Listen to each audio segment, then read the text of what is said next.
Imagine being the #1 player in the world, conquering the toughest game ever made, only to find out it was all for nothing. Or was it? What if the game you mastered suddenly became your reality? A world where monsters lurk in every shadow, chaos reigns, and survival depends on knowing secrets no one else does. In today's video, we're diving into a manga where the main character isn't just overpowered, he's playing by rules only he understands. If you love stories packed with action, strategy, and a protagonist with an unbeatable edge, this one's for you. Stick around, because the twists in this tale will blow your mind. The chapter opens with the protagonist Endo Rei, completely immersed in a video game. He's focused, navigating the virtual world, when suddenly a notification flashes across his screen. Game clear. You have successfully passed the final test. Rei stares at the screen in shock. Seriously? I cleared it, he says, not believing what he's seeing. This is the game he's always called the scam game. We then get a flashback. It's a VR full-dive action game called Prophecy Online. The game is famous for its amazing VR experience, action-packed gameplay, and crazy 16K resolution. It's so realistic that players can hear, feel, and even smell things through their VR device. What really made this game popular was its promise. Anyone who clears it will gain limitless assets, wealth so big it would never run out, even in 10,000 years. Of course, almost no one believed that claim. That's why players started calling it the scam game. Rei didn't take it seriously either. He just played for fun, sometimes asking other players for money and joking about the game. But one day, everything changed. The story cuts to a construction site. Rei is sitting on a bench, sweaty and tired. He's working a part-time job as a construction worker because he couldn't find a better job. He hates it. Working in the scorching heat and getting yelled at by his seniors every day is exhausting. As he's about to eat, a notification pops up on his phone. It's an email from the Prophecy Online management. Rei is confused. How did they send me an email? I turned off notifications, he wonders. The email says he ranked first in battle power during the beta test, and that the reward has already been sent to him. Rei laughs it off. Yeah, right. Like they'd really pay me for playing a game, he says, thinking it's just another scam. But when he checks his bank account, his jaw drops. The game actually sent him 1 million yen. Overwhelmed with excitement, Rei jumps up and starts running. He can't believe his luck. If this is real, he thinks, and if the limitless assets they promised are true, I'm going all in on this game. But earning limitless wealth shouldn't be easy. Rei was too naive to think otherwise. Defeating the final boss of this game was a challenge unlike any other.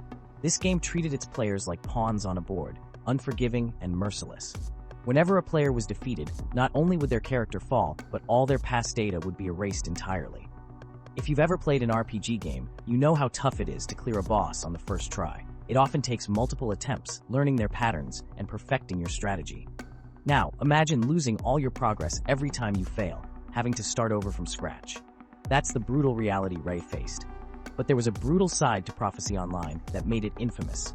Whenever players took damage in the game, they felt the pain through the VR device. And when their characters died, the pain they experienced was intense, so real that it became unbearable for many. Because of this, a lot of players ended up quitting the game entirely. It wasn't just about skill anymore, it was about enduring the suffering that came with every hit and every loss. Rei earned a little bit of money through his part-time work for his daily expenses, but it wasn't enough. He took loans from lenders so that he could play the game and went into debt.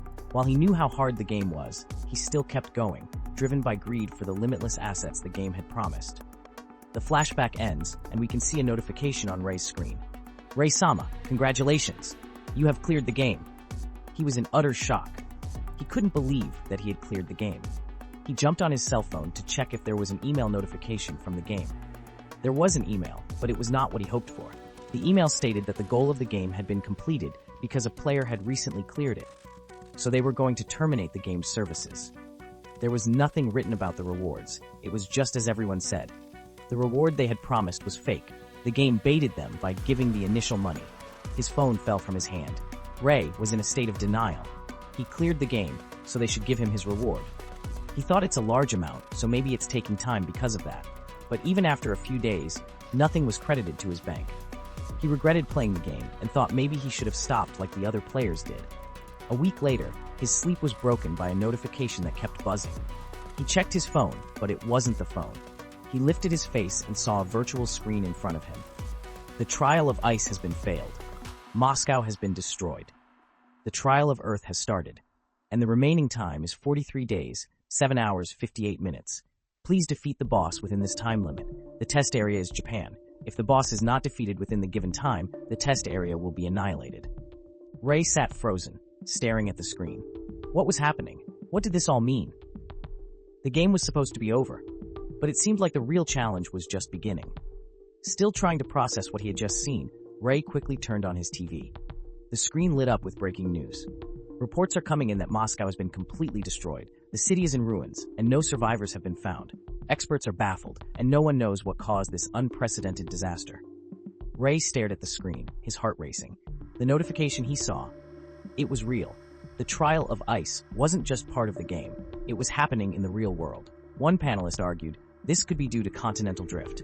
Another countered, pointing at the footage, look at the screen. Those are monsters destroying the city. Ray quickly realized this wasn't something caused by continental drift. The truth was clear. The game had turned into reality. He stayed calm, piecing it all together. Now, he understood what the game management meant by assets. The game wasn't just a scam. It had been preparing players for this battle all along, and since he was the only one who cleared it, he alone held the power to face it. A determined grin spread across his face. This is my chance, he thought. I'll use this opportunity and make money out of it. He started running. He knew that once Prophecy Online became reality, there would be a fierce contest to claim places that could help earn extra experience points. Ray dashed towards the nearest dungeon. Meanwhile, chaos gripped the city. People were panicking and desperately trying to leave the country. But there was no escape. Every mode of transportation had stopped working. As Ray was running, a loud voice called out, telling him to stop right there. A man stood in his path. It was Takuo, one of the loan sharks. I was just on my way to your house. Let's go together. As he spoke, he flicked the cigarette he was smoking straight at Ray's face. The scene shifted to a flashback. 1 year ago, Ray was inside the game when a notification popped up in front of him. To those seeking immense wealth in Prophecy Online, our financial company will lend $200,000 without interest to players who pass our screening.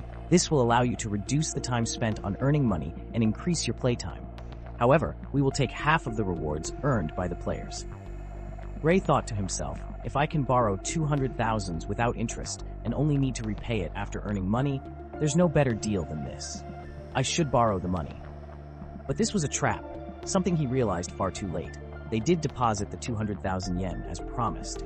But when Ray had spent it all, they sent a contract with an excessively high interest rate.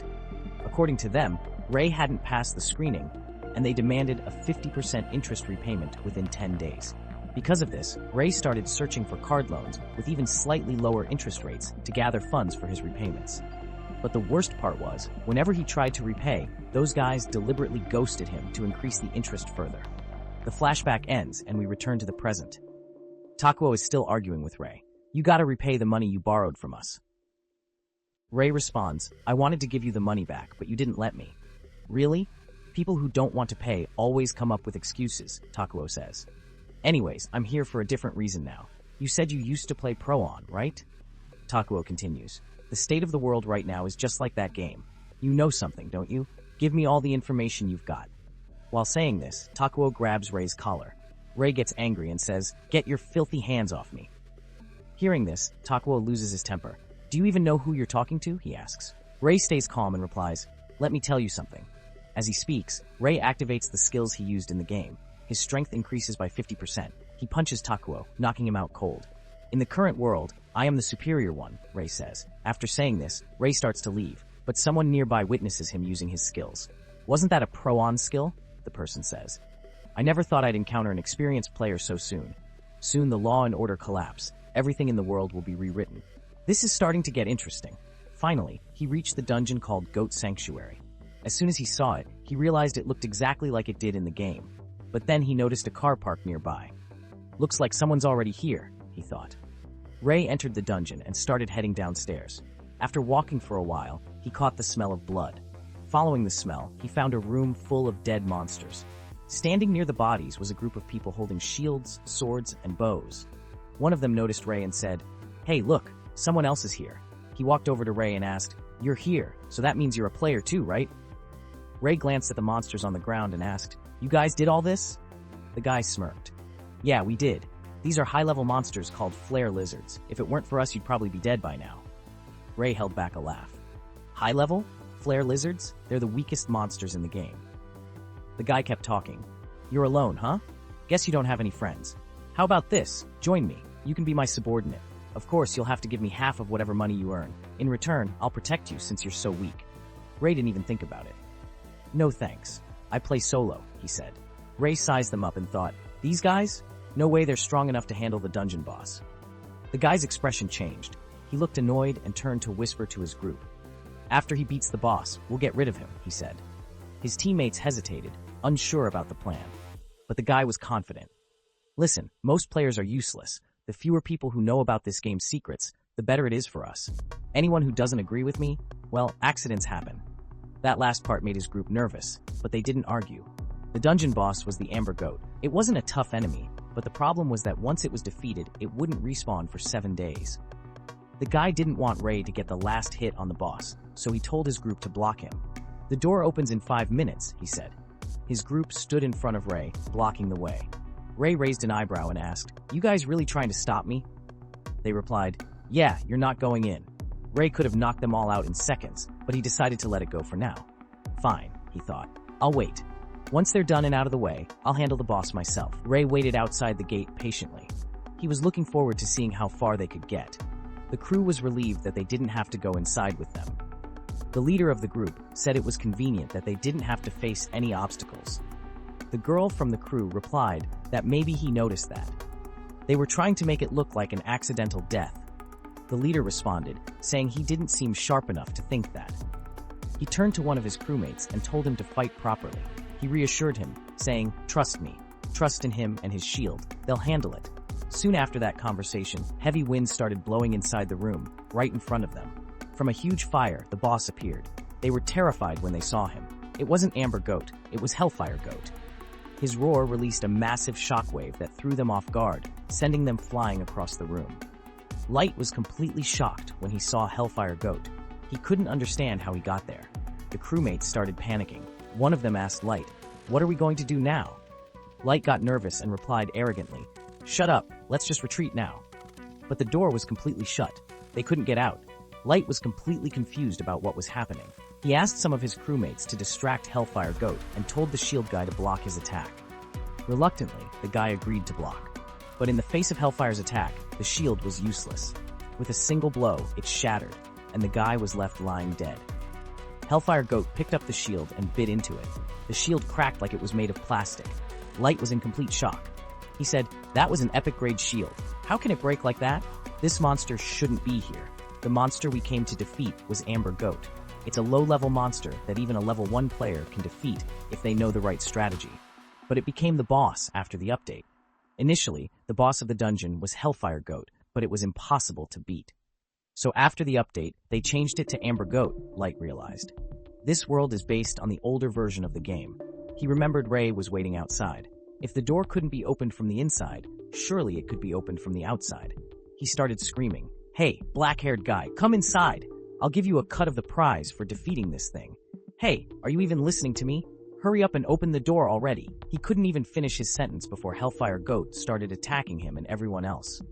They flew across the room again, falling to the floor like flies. Seeing his physical strength, Light quickly realized that if things kept going like this, they were all going to be annihilated. Suddenly, he heard a voice. After all this big talk, this is all you managed to achieve. It was none other than Ray. He stood at the door, now open. Maybe you weren't cut out to be a leader after all.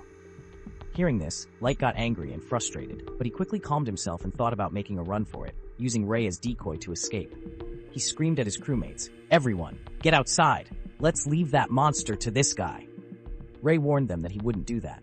The gate started closing. Light ran toward it, but the space was too narrow, and his hand got stuck. He started screaming, my arm! The noises he made only angered Hellfire Goat. Hellfire Goat roared, stop shouting. In that annoying voice, I'll end your life immediately. He raised his hammer and smashed Light with it, finishing him off instantly. The crewmates seeing this were in complete shock. They realized they were helpless against this monster. Ray stepped over to Light's body and grabbed his sword. Although Light wasn't strong enough, the sword was still a fine weapon. Ray murmured, this should be more than enough to take down a beast like him. Hellfire Goat laughed at the remark. You're in that much of a hurry to die? He taunted. I'll grant your wish. With that, Hellfire swung his massive hammer toward Ray with lethal intent. But Ray was fast. He dodged the attack with ease. "Oh, so you can talk?" Ray smirked, then lunged forward with his sword. He struck, slicing through Hellfire's horns in one clean swipe.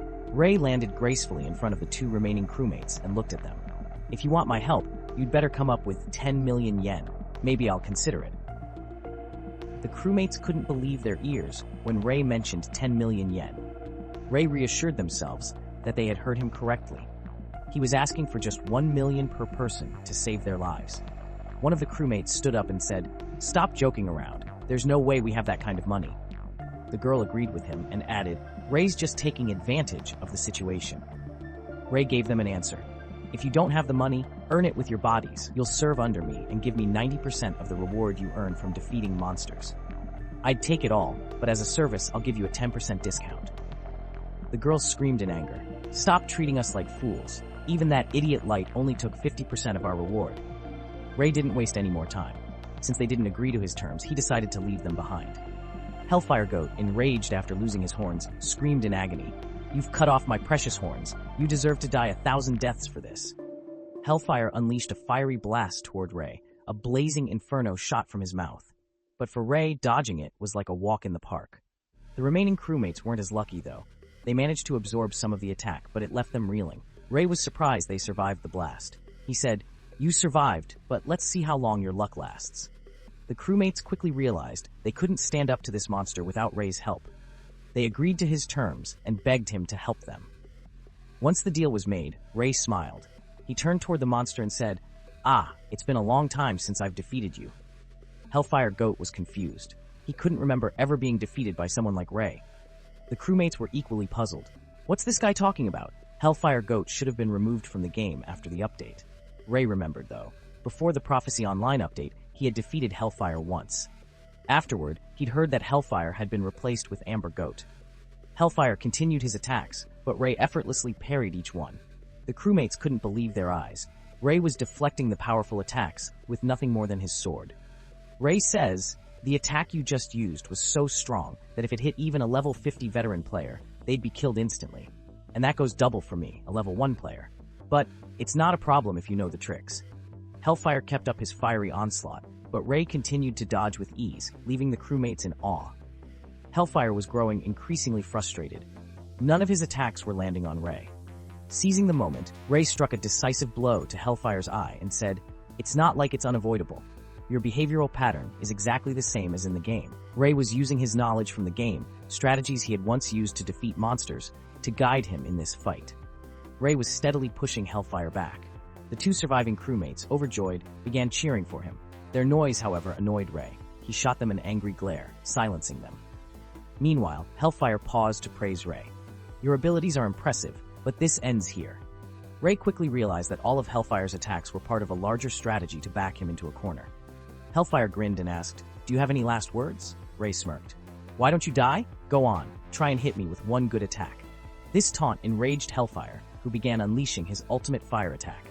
Even before the attack was fully released, the intense heat radiating from Hellfire's mouth was overwhelming.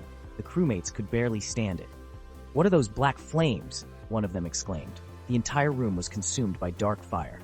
This was the fire that burns all, a devastating attack with enough power to instantly kill even a level 99 player. It was a massive floor-wide assault that left no room for escape, Hellfire's final and most powerful move. But even in the face of this, Ray didn't flinch. He had been waiting for this exact moment. Calmly, Ray activated one of his skills, boosting his leg strength by 50%. With a powerful leap, he launched himself high into the air. The fire that burns all is extremely powerful, but it has a critical weakness. It leaves the user completely defenseless. And during this move, the weakest part of the body is the user's mouth. Ray propelled himself so high that he reached the roof of the room, using it as a base to kick off. He then launched himself downward with incredible force, delivering a massive kick directly to Hellfire's mouth. The impact forced Hellfire's jaws shut, cutting off the attack before it could fully activate. As Hellfire struggled, Ray spoke with a smirk. "Once the fire that burns all is activated, it can't be stopped midway. And if you can't release it, the flames have nowhere to go. They'll rampage inside your own body. Let's see if you can withstand your own attack." In an instant, Hellfire's body began to ignite. His skin darkened and cracked, turning to a burnt brown. Before their very eyes, Hellfire was consumed by his own flames, burning from the inside out.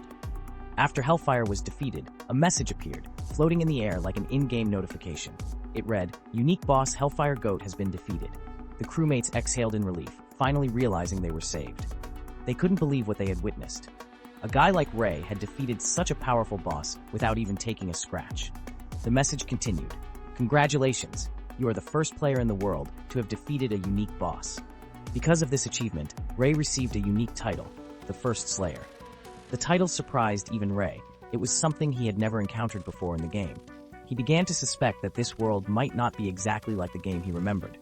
The effects of the title were astonishing. From now on, Ray would deal 50% more damage to all bosses. 50%, Ray muttered, realizing how overpowered it was. Even he had to admit that this unique title was a game changer. The notification wasn't done yet. It continued. As the first player to receive a unique title, you are eligible to choose a sub-occupation. Ray's eyes lit up with excitement. Getting to choose a sub-occupation so early in the game was a huge advantage. He didn't hesitate. He already knew exactly what he wanted. Once selected, sub-occupations couldn't be changed, so Ray carefully confirmed his choice. He chose Soulsmith. The game confirmed his decision with another message. A sly smile spread across Ray's face as he said, "Looks like I'm going to make a lot of money." In addition to the title and occupation, Ray received 2 drop items for defeating Hellfire, a key and a dagger. The girl quickly recognized the key. "That's the key to the underground sewers," she exclaimed. "It's a hunting ground where leveling up is easy, and you can make a lot of money." The boy chimed in. "Light mentioned something about this. It was the main reason we came here, to get the rare drops from the boss." Ray, however, seemed unimpressed. Twirling the key casually on his finger, he said, "This isn't particularly rare. It's a pretty common drop if you defeat Hellfire." The crewmates were both disappointed and confused by how nonchalantly Ray handled what they considered rare treasures. Then there was the dagger, Gold's dagger. Even Ray acknowledged its worth. "Now this," he said, holding it up, "is pretty lucky." To test its sharpness, Ray slashed at a nearby rock. The blade cut through it effortlessly, as though slicing through butter. The crewmates stood there, mouths agape, stunned by the dagger's power. But Ray wasn't satisfied yet. "It's sharp, but it's not enough," he said. "I need to make it stronger. The materials I need are easy to find around here." He stared at the dagger, already planning his next steps to enhance it further. Sub-occupations might seem like a bonus, but they're actually the core of a player's job in this world. Most sub-occupations are useless, offering little practical value. However, rare sub-occupations, like Soulsmith, have extraordinary abilities. Among all, Soulsmith is considered the strongest. It revolves around the concept of souls, or at least fragments of them. Souls aren't exclusive to humans. Plants, minerals, and even monsters possess soul fragments, which can be used as materials to create or strengthen weapons and gear. This unique ability makes Soulsmith the only sub-occupation that could help a player clear this game. Ray activated one of its key abilities, Eyes of the Soul, to upgrade the dagger he had obtained. The ability revealed the materials required for the upgrade, a magician's soul fragment, type F. Ray glanced at the girl and his crew, realizing that as a magician, she possessed the very material he needed. Using his ability, he could see everyone's power levels and the types of soul fragments they could provide. However, extracting the fragment required her to be in a contract with him. Ray realized too late that agreeing to take 90% of their earnings might have been a mistake. If he'd known earlier about the materials he needed, he could have bargained differently. However, not one to dwell on missed opportunities, Ray quickly thought of a new deal. "If you want to level up and grow stronger, I can help," he said. The boy perked up, excited at the opportunity. "Really? I'd love that." Ray smirked, but added a condition. "In exchange, you'll hand over all the items on this list that dropped during your hunts. If you agree, I might give you a discount on the tax you owe me." The boy, eager to grow stronger, quickly agreed, reasoning that with the key to the underground sewers, he could still live comfortably even after paying the tax. Both crewmates started thanking Ray profusely. "Don't thank me," Ray said bluntly. "The more you earn, the more I profit. It's that simple." Just then, a message from the game appeared.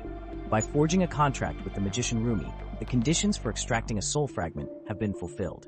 Moments later, Ray acquired the soul fragment he needed. With all the required materials in hand, he began upgrading the dagger. The dagger's transformation was incredible. Its attack power skyrocketed, and it gained a new skill, Soul Slash. Curious to test its power, Ray casually swung the upgraded dagger. The resulting slash destroyed the surrounding area for several kilometers. The crewmates stood there, stunned and speechless. This power, is it even possible for a human to possess such strength? Despite the immense strength of the dagger, Ray remained unimpressed. Well, at least now I've got a decent weapon and the bare minimum skills. Next, I need to. Before finishing his sentence, Ray turned and began walking away. The girl, watching his every move, assumed he was coming to kill her. But Ray walked past her without a glance, heading toward Light's lifeless body instead. To their surprise, Ray knelt down. The two crewmates couldn't believe their eyes. Is he praying for Light? But they were wrong. Ray had no intention of paying his respects. Instead, he rifled through Light's belongings and pulled out his purse. At least I've got my taxi fare, Ray said casually. The boy turned to the girl, his expression grim. You know, I think Ray is way more dangerous than Hellfire ever was.